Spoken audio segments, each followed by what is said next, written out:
दोस्तों, किसी ने सही बात कही है कि बदन मेरा मिट्टी का है, सांसें मेरी उधार है। घमंड करूं तो किस बात का, या हम सब तो किराएदार हैं। नमस्कार दोस्तों, हमारे YouTube चैनल में आपका दिल से स्वागत है। ये कहानी एक योद्धा के जीवन से प्रभावित एक मोटिवेशनल स्टोरी है जो आपको अपनी ज़िंदगी को देखने का एक नया नज़रिया सिखाएगी। बहुत समय पहले की बात है।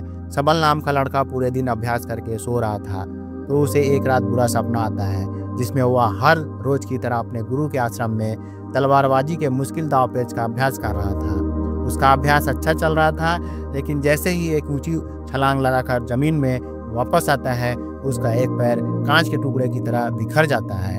उसकी ऐसी हालत देखकर सभी लोग डर जाते हैं, लेकिन एक रहस्यमय आदमी बड़ी शांति से उन टुकड़ों को इकट्ठा करने लगता है जिसने काले रंग के जूते पहने हुए थे। सबल घबराकर नींद से जाग जाता है। उस समय रात्रि से सुबह होने वाली थी और वह खुद को शांत करने के लिए बाहर टहलने निकल जाता है। कुछ देर चलने के बाद वह एक पुराने घर के बाहर आकर रुक जाता है और उसके बाहर पेड़ के नीचे जाकर बैठ जाता है। तभी एक बूढ़ा आदमी उस घर के बाहर निकलता है जिससे बिल्कुल वैसे ही जूते पहन रखे थे जैसे सबल ने अपने सपने में देखे थे। सबल उस बूढ़े आदमी से कहता है कि तुम्हारे पैर में अलग अलग जूते हैं।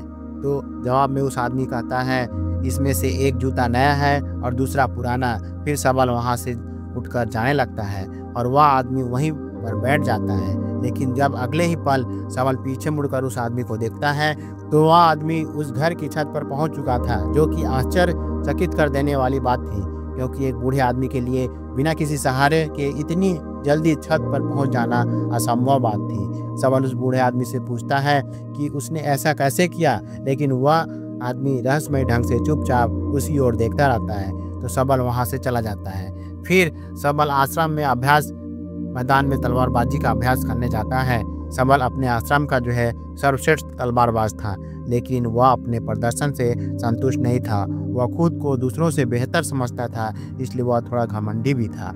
अपने आप को सबसे श्रेष्ठ साबित करने के लिए वह तलवारबाजी पर ऐसे ऐसे प्रयोग करता था जो कि बहुत ही मुश्किल और खतरनाक थे। ऐसे प्रयोग करके वह सर्वश्रेष्ठ तलवारबाज बनना चाहता था, क्योंकि तलवारबाजी के क्षेत्र में ऐसे प्रयोग और अभ्यास आज तक किसी ने नहीं किए थे।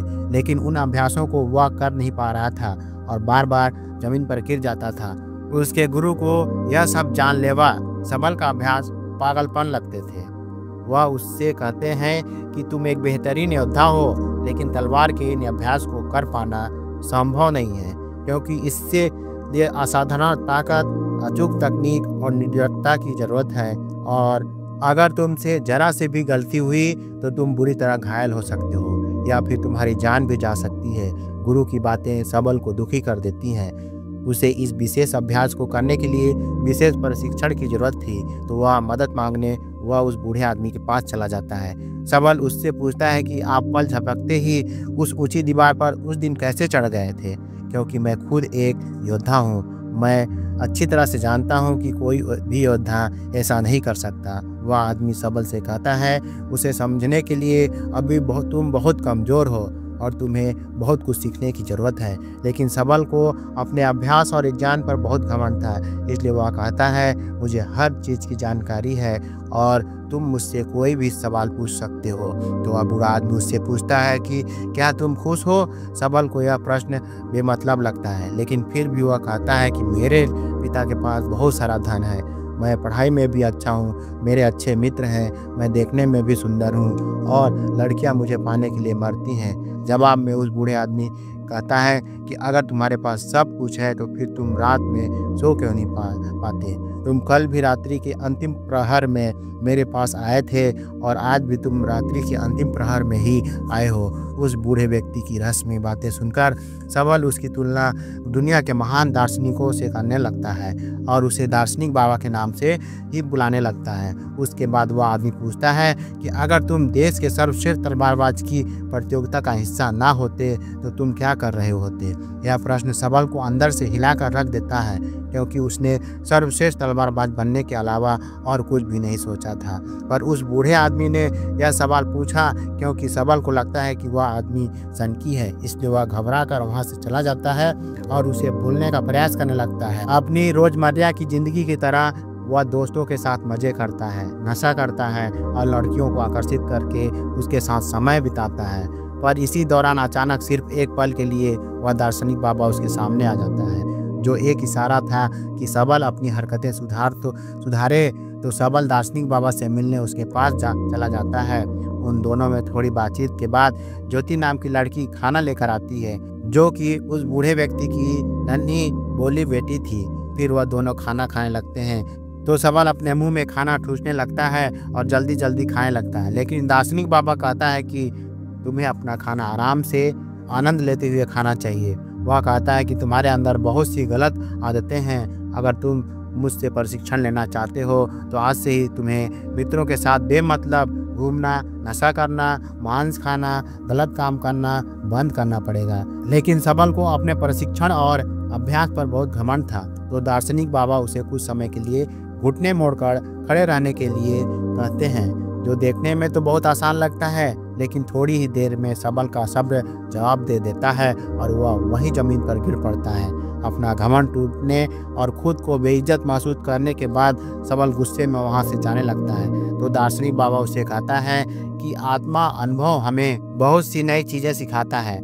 हमारे अंदर हर सवाल का जवाब है, इसलिए बाहर से सोचना बंद करो और अपने अंदर अपने आत्म अनुभव से उसके जवाब को ढूंढो।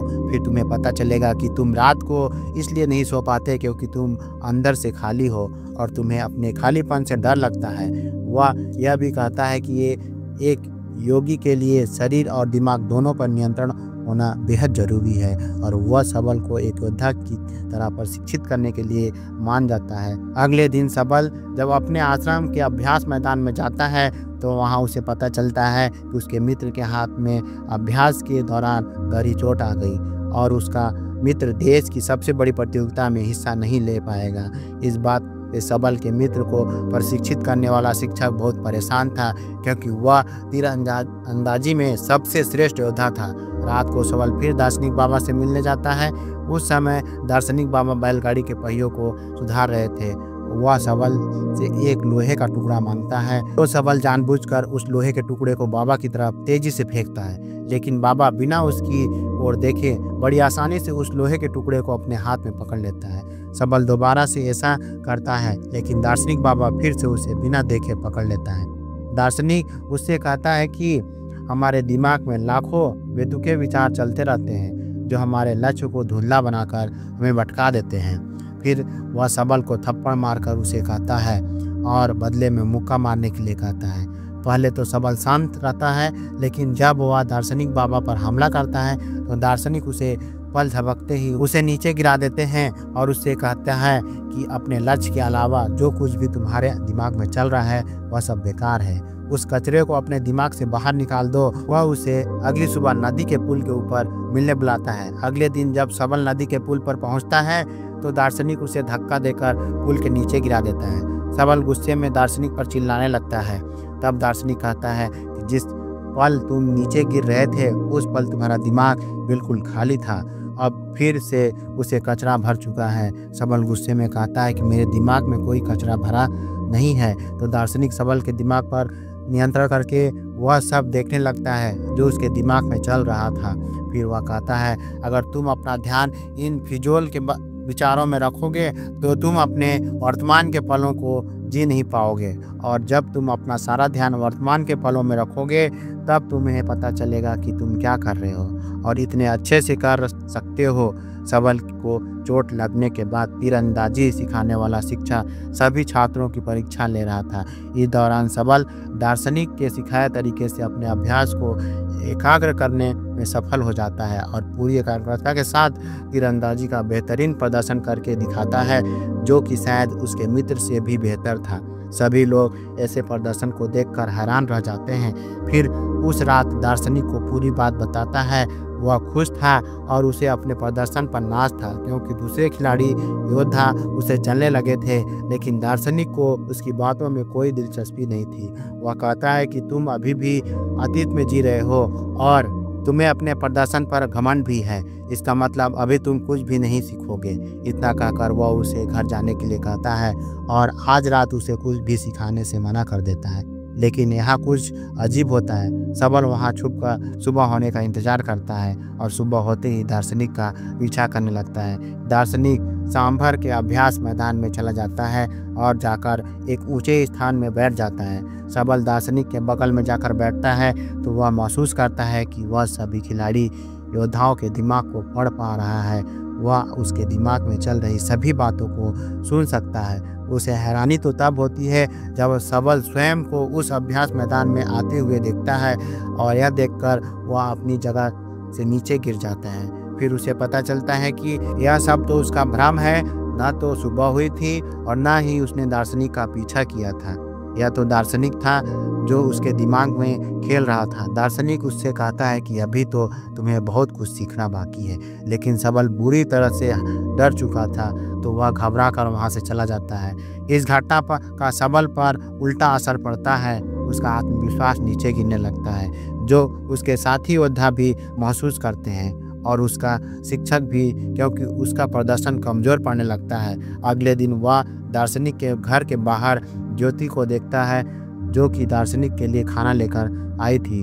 वह उससे कहता है कि मुझे लगता है कि दार्शनिक के तरीकों से मैं एक बेहतर योद्धा बन सकता हूँ, लेकिन मेरे साथ बिल्कुल उल्टा हो रहा है। फिर दार्शनिक सबल से वह सारे काम करवाता है जो आज से पहले उसने कभी नहीं किए थे, जैसे कि कचरा साफ करना, गंदगी साफ करना, कपड़े धोना और लोगों की मदद करना, दोस्तों के साथ घूमना और गप्पे मारना बंद, मांस खाना बंद। सबल यह सब तो कर रहा था, लेकिन उसे यह सब बेमतलब लग रहा था। उसका प्रदर्शन सुधारने की बजाय दिन प्रतिदिन खराब होता जा रहा था, क्योंकि वह दार्शनिक की शिक्षाओं को समझ नहीं पा रहा था। और एक दिन तंग आकर वह दार्शनिक से झगड़ने लगता है और कहता है कि गंदगी साफ करके मैं कौन सा योद्धा बन सकता हूँ। लेकिन दार्शनिक कहता है कि मैं तुम्हें किसी भी स्थिति में ध्यान करना सिखा रहा था और इससे तुम्हारा घमंड और बुरी आदतें कम हो जाएंगी। लेकिन सबल का गुस्सा बढ़ता ही जा रहा था।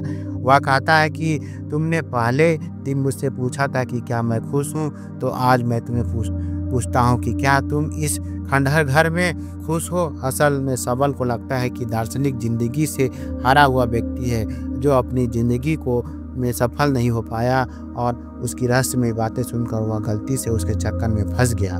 दार्शनिक उसे अपनी भावनाओं पर काबू करने के लिए कहता है, लेकिन सबल तो उसकी एक भी सुनने को तैयार नहीं था। वह गुस्से में वह दार्शनिक से कहता है कि अपनी खुशी में खुद तलाश लूँगा और अपना प्रशिक्षण छोड़कर वहाँ से चला जाता है। अफसोस सबल यह समझ नहीं पाया कि दार्शनिक उसके निस्वार्थ भाव से दूसरों की सेवा कराना सिखा रहा था, जिससे उसका घमंड कम हो सकता था। खैर, सबल ने अपनी पुरानी दिनचर्या को वापस कर लिया, जैसे नशा करना, मांस खाना, दोस्तों के साथ बेमतलब का समय बर्बाद करना, लड़कियों को आकर्षित करके उनके साथ समय बिताना और दूसरों से सेठ दिखने के लिए जानलेवा अभ्यास करना। एक दिन ऐसे ही जब वह खतरनाक अभ्यास कर रहा था, तब ऊंचाई से गिरने पर उसका पैर बुरी तरह से घायल हो जाता है। इलाज के दौरान उसे पता चलता है कि उसके दाहिने पैर की हड्डी सिर्फ टूटी नहीं है, बल्कि चकनाचूर हो गई है, जिसमें अलग अलग 15 दरारें पड़ चुकी हैं। चिकित्सक उससे कहता है कि अगर तुम अपना ठीक से ध्यान रखोगे तो अगले कुछ महीनों में तुम चलने लगोगे। सिर्फ चलने। सबल को पता चल चुका था कि उसका सर्वश्रेष्ठ तलवारबाज बनना अब लगभग असंभव हो चुका है, क्योंकि उसे चलने के लिए भी बैसाखी का सहारा लेना पड़ता था और उसका प्रशिक्षण भी पूरी तरह से बंद हो चुका था। टांग टूटने के साथ ही अब उसका घमंड भी टूट चुका था। फिर एक दिन ज्योति उससे मिलती है और उसे सबल की चिंता हो रही थी, क्योंकि देश की सबसे बड़ी प्रतियोगिता में हिस्सा लेने का उसका सपना टूट चुका था। वह दोनों एक दूसरे को अच्छी तरह से समझते थे और वह एक दूसरे को पसंद भी करने लगे थे। सबल अपने सपनों को यूं टूटता हुआ नहीं देखना चाहता था, इसलिए वह अपने शिक्षक से मिलता है और कहता है कि मैं अभी भी छोटी छोटी प्रतियोगिताओं में तो हिस्सा नहीं ले पाऊंगा, लेकिन 10 महीने बाद योद्धा के चुनाव की अंतिम प्रतियोगिता होगी और मैं उसमें ज़रूर हिस्सा लूँगा, जिसके लिए उसने प्रतियोगिता कराने वाले समिति को अपना आग्रह पत्र भेज दिया। लेकिन शिक्षक को उसकी हालत देखकर लगता है कि सबल अब कभी प्रतियोगिता में हिस्सा नहीं ले पाएगा, क्योंकि उसके पैर की हड्डियां टूट हुई हैं और उसका प्रशिक्षण भी बंद हो चुका है। अपने सपने को टूटता देखकर सबल गुस्से से भर जाता है और घर जाकर तोड़फोड़ करने लगता है। यह दौर उसकी ज़िंदगी का सबसे मुश्किल दौर था। उसका सब कुछ बर्बाद हो चुका था। अब उसके ज़िंदा रहने का कोई मतलब नहीं था, इसलिए अपनी ज़िंदगी ख़त्म करने के लिए वह एक ऊँची पहाड़ी पर चढ़ जाता है। इससे पहले कि वह नीचे कूदता, वहाँ कुछ अजीब होने लगता है। उसे एक इंसान नज़र आता है जो कोई और नहीं बल्कि उसी की बुरी परछाई थी। वह परछाई उसके घमंड, उसके गुस्से, उसके डर, उसके संदेह और उसके अंदर चल रही उथल-पुथल को दर्शाती है। वह कोई और नहीं बल्कि उसी के अंदर का शैतान था जो सबल को नीचे कूदने के लिए उकसा रहा था। यहाँ सबल समझता है कि अगर वह अपने अंदर की सभी बुराइयों को ख़त्म कर देगा तो उसके अंदर शांति आ जाएगी, तभी वह शैतान नीचे गिरकर हमेशा के लिए ख़त्म हो जाता है। लेकिन यह सब तो बस उसका एक सपना था। वह शैतान तो अभी भी उसके अंदर ही था। उसने सपने के जरिए अपनी ज़िंदगी की सच्चाई को देखा था। तो मदद मांगने के लिए वह दार्शनिक के पास चला जाता है। सबल दार्शनिक के पास जाकर रोने लगता है। दार्शनिक उससे कहता है कि हर चीज़ का एक मकसद होता है। अब तुम्हें अपने सवालों के जवाब अपने अंदर में ही ढूंढने पड़ेंगे, और जब तक तुम्हें अपने अंदर में से कोई खास जवाब नहीं मिलता तब तक तुम उस पेड़ के नीचे बैठे रहो। सबल पेड़ के नीचे बैठकर सोचने लगता है। उसके पास समय तो बहुत था, लेकिन वह क्या सोचे उसे पता नहीं था। वह बार बार अपने नए जवाब के साथ दार्शनिक से मिलता, लेकिन हर बार दार्शनिक उसके जवाब से संतुष्ट नहीं होता था और उसे वापस भेज देता था। फिर सारी रात सोचने के बाद जब सुबह हुई, वह एक नई शादीशुदा जोड़े को देखता है तो उसे अपना जवाब मिल जाता है। फिर सबल दार्शनिक के पास जाता है और कहता है कि हमारी ज़िंदगी का एक नया पल बहुत खास है, हमें अपनी ज़िंदगी की कद्र करनी चाहिए। उसका यह जवाब सुनकर दार्शनिक खुश हो जाता है। सबल को अपनी ज़िंदगी की कीमत पता चल चुकी थी। जब अब ऊंचाई से कूदने के विचार उसके दिमाग में नहीं आएंगे। दार्शनिक के साथ रहते हुए और बहुत सी बुरी बातें सीखता है। दार्शनिक उसके अंदर फिर से जीने की आस भरता है और अपनी ज़िंदगी फिर से शुरू करने के लिए उसे तैयार करता है। फिर एक दिन सबल अपने मित्रों से मिलता है और अतीत में अपने बुरे व्यवहार के लिए उनसे माफ़ी मांगता है। उसके मित्र सबल का यह रूप देखकर हैरान रह जाते हैं। दार्शनिक के विचार ने सबल को पूरी तरह से बदल दिया था और एक दिन सबल दार्शनिक से कहता है कि वह उसी की तरह लोगों के निस्वार्थ भाव से सेवा करने के लिए तैयार है। लेकिन दार्शनिक उसे उसकी तलवारबाजी का प्रशिक्षण फिर से शुरू करने के लिए कहता है। सबल उससे सहमत नहीं होता। वह कहता है कि मेरे पैर की हड्डी टूटी हुई है, मैं यह नहीं कर सकता। दार्शनिक कहता है कि एक योद्धा कभी भी अपनी जीत का श्रेष्ठता की चिंता नहीं करता। उसे तो काम सबसे प्यारा है, वह उसे करता रहेगा चाहे उसकी जान ही क्यों न चली जाए। फिर दार्शनिक उसे अभ्यास के लिए एक छोटे से मैदान में ले जाता है, जिसे उसने तब तैयार किया था जब सबल घायल होकर बिस्तर में पड़ा था। अपने पैर में 15 चोटें होने के बाद भी सबल पूरी मेहनत और लगन से अभ्यास करता है और खुद को आने वाली प्रतियोगिता के लिए तैयार करता है। और एक दिन जब वह अभ्यास के लिए अपने पुराने आश्रम में जाता है तो वह देखकर उसके साथी योद्धा और शिक्षक हैरान रह जाते हैं। लेकिन सबल की परेशानी तो तब बढ़ती है जब उसका शिक्षक उसे एक चिट्ठी देता है। प्रतियोगिता आयोजित कराने वाली समिति ने सबल की प्रतियोगिता में हिस्सा लेने के लिए मना कर दिया था। समिति ने सबल के चिकित्सकों से बात की, उन्होंने सबल के शिक्षकों से भी पूछा, लेकिन शिक्षक ने सबल को अपने घमंड में आकर जानलेवा अभ्यास करते हुए देखा था। उसे लगता था कि सबल इस प्रतियोगिता के लिए पागलपन की किसी भी हद तक जा सकता है, जो एक दिन खुद को ही मार डालेगा। उसने सबल की हिस्सेदारी का समर्थन नहीं किया। अपने मंजिल के इतने करीब आकर एक बार फिर से उसका सपना टूट जाता है। दार्शनिक उससे कहता है कि कोई भी असहमति पर तुम्हें रोक नहीं सकता, तुम वह कर रहे हो जो तुम्हें अच्छा लगता है। लेकिन सबल कहता है कि मेरा लक्ष्य सिर्फ अभ्यास करना नहीं बल्कि देश की सबसे बड़ी प्रतियोगिता में स्वर्ण पदक जीतना है। दार्शनिक कहता है कि स्वर्ण पदक जीतना सिर्फ एक लालच है, अगर वह मिल भी जाए तो क्या, जब तक तुम अंदर से खुश नहीं हो कोई भी बाहरी चीज़ तुम्हें खुश नहीं दे सकती। दार्शनिक उसे अपनी भावनाओं पर काबू करने के लिए कहता है, लेकिन सबल बहुत परेशान था। वह गुस्से में आकर दार्शनिक से कहता है कि मैं अपना सब कुछ छोड़ने के लिए तैयार था, लेकिन तुमने मुझे फिर से प्रशिक्षण के लिए कहा। वह काफ़ी हताश हो चुका था, उसे कुछ समझ नहीं आ रहा था, तो अपने अंदर से जवाब ढूंढने के लिए वह उस पेड़ के नीचे बैठ जाता है। दार्शनिक उसकी तरफ को देखता है तो उसे कल सुबह अपने साथ एक पहाड़ के ऊपर चलने के लिए कहता है जहाँ कोई खास चीज़ है। फिर अगली सुबह सबल बुरी तरह थका देने वाला लंबा सफ़र तय करता है। दार्शनिक उसके आगे की तरफ था और पीछे पीछे सबल। जब वह पहाड़ी की चोटी पर पहुंचते हैं तो सबल दार्शनिक से पूछता है कि बताओ अब मुझे क्या दिखाना चाहते हो, या पहाड़ का नज़ारा या फिर कुछ और। तो दार्शनिक उसके पैर के पास पड़े एक पत्थर की ओर इशारा करता है और कहता है कि मैं तो तुम्हें यह पत्थर दिखाने के लिए यहाँ लाया हूँ। इतना सुनने के बाद सबल निराश हो जाता है। वह कहता है कि आधे दिन का इतना लंबा सफ़र तय करने के बाद हम यहाँ इस मामूली पत्थर को देखने आए हैं। फिर उसे एहसास होता है कि दार्शनिक ज़रूर कुछ उसे समझाना चाहता है। थोड़ी देर सोचने के बाद वह समझ जाता है कि जब तक उसे मंजिल के बारे में पता नहीं था तब तक वह अपने सफ़र का आनंद ले रहा था और वह खुश था। लेकिन जैसे ही वह मंजिल तक पहुंच गया वह खुशी खत्म हो गई, क्योंकि जो खुशी सफ़र में है वह मंजिल को पाने में नहीं। सबल यह भी समझ चुका था कि उसका लक्ष्य हासिल करने का सपना भी इस पत्थर की तरह ही है, जिसे हासिल करने या ना करने से कोई फर्क नहीं पड़ता, क्योंकि असली खुशी तो सफ़र के दौरान है। सबल अब समझ चुका था कि अब उसे क्या करना है। वे दोनों पहाड़ी से वापस आते हैं और सबल अब अपने सफ़र का आनंद लेते हुए बिना किसी हार जीत की चिंता किए अभ्यास के मैदान में अभ्यास करने लगता है। उसका बेहतरीन प्रदर्शन अभ्यास देखकर सभी हैरान हो जाते हैं और उसका शिक्षक उसे अंतिम चुनावी प्रतियोगिता में ले जाने के लिए मान जाता है। सबल अपने साथ दार्शनिक को भी ले जाना चाहता था, लेकिन जब वह उस पुराने घर में पहुंचता है तो उसे पता चलता है कि दार्शनिक वहां से हमेशा के लिए जा चुका है। शायद दार्शनिक अपना काम पूरा कर चुका था। फिर अंतिम चुनावी प्रतियोगिता में सबल अपना सर्वश्रेष्ठ प्रदर्शन करता है। उसका अपने दिमाग पर पूरा नियंत्रण था।